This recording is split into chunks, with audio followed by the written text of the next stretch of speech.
Posted by you/mdone2244. Anna, my late wife, died in a car accident. A person lost control of their car, ran her over, and she passed away immediately. We were both 26 at the time. It was 4 years ago, right before the pandemic.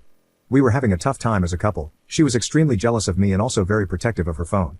Shortly after her death, I found out I had an STD, and, surprise surprise, she had been cheating on me. On the day she passed, a guy we went to college with and were kind of friends with sent her messages asking for pictures of their last encounter. From the way he talked, it seemed recent, and it appeared they spoke often.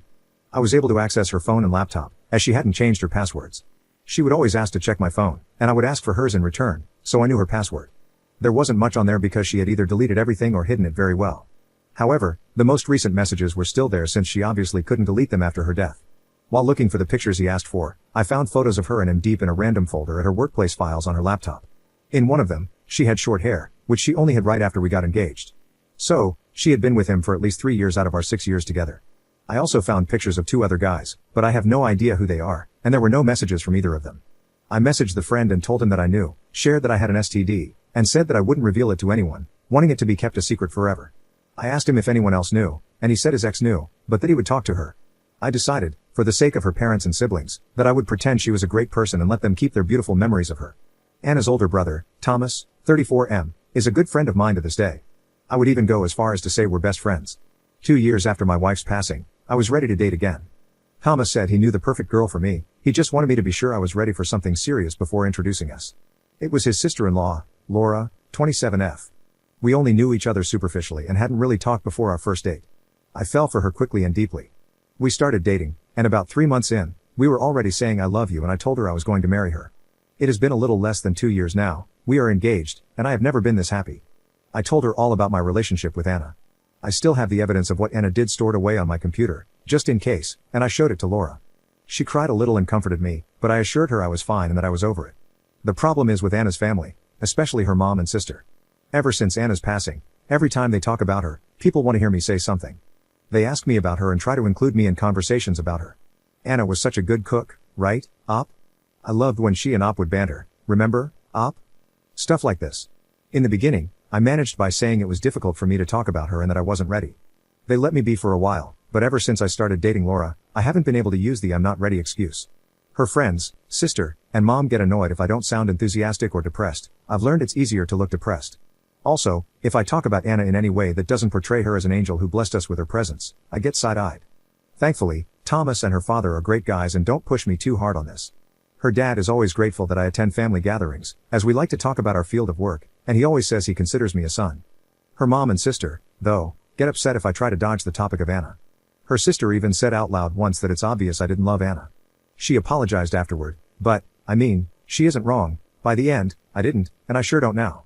Look, I'm over what happened. I don't feel hate for Anna anymore.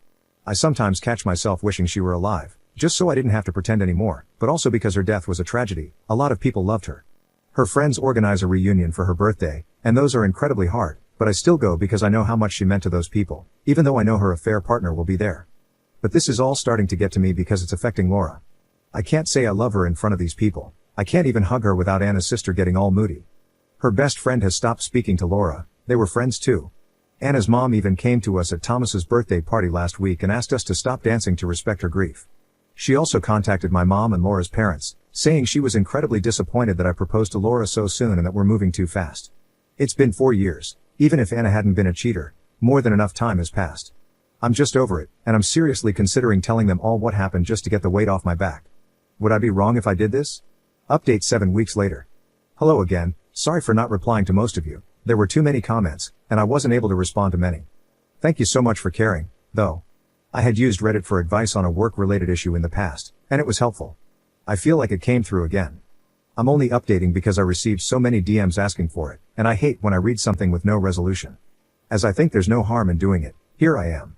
There's something I want to add because I didn't feel it was relevant before, but seeing so many people saying mean things about Anna made me feel like it's relevant, just so some people can understand how I feel about her. Maybe it isn't relevant, but I feel like saying it and putting it out there. Anna loved me, she really did. She wasn't some monster who wanted me to be miserable and make me a fool. I saw the way she talked about me to other people. She loved me. She was worried I would divorce her and was talking to people about how to turn our marriage around, how to put it back on track. The issue was that she had a kink, and I absolutely had no desire to partake in it. She asked a couple of times, once early in the relationship and another time after we got married, and I unequivocally refused both times and was particularly judgmental about it. All the pictures I found were of her in those kink scenarios. So yeah, she was intimately frustrated and used those men to satisfy her kink. But she loved me, she was just very selfish, dumb, and reckless. I really believe this. And I say all of this because she was a terrible wife, she cheated on me for years because of a kink. But she was not a terrible person, she was only a terrible partner. There's a reason so many people loved her so much. I went with my gut feeling of talking to Thomas.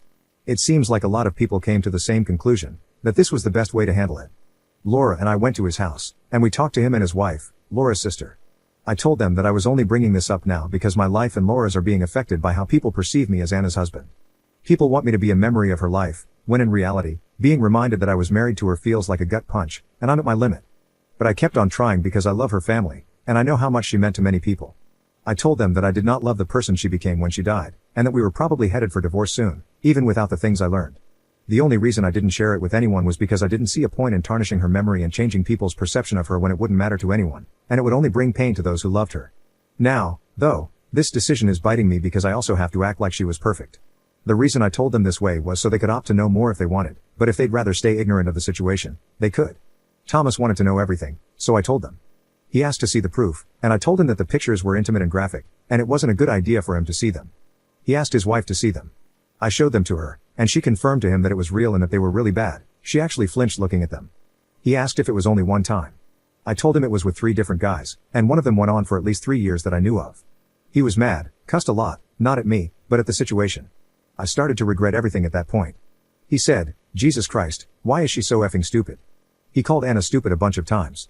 He asked for some time to think things over and went out. I left Laura and her sister talking and went on a drive as well. About an hour later, Thomas called me and asked me to come back to his house. He and Monica gave me a hug. She was crying a lot. He asked me what I wanted to do. I told him that all I want is to move on from this and be happy with Laura. He told me that he would handle his mom and sister, that I didn't need to worry about them anymore, but I should just distance myself from his family and Anna's friends for a while. He said I'm his brother, and that will never change. We all hugged it out, and that was it. My ex-sister-in-law has since reached out and told me that she knew Anna was cheating on me but thought we were working through it. Anna told her about a year before she died and said she would come clean and try to work on the marriage. Now Thomas told her what happened, and she has apologized a lot. She said that she's been basically ignoring Anna's flaws ever since she died, but it has turned unhealthy for both her and her mom. She said she will help me with anything I need regarding this topic. Ex-father-in-law and mother-in-law don't know anything, and we will keep it that way.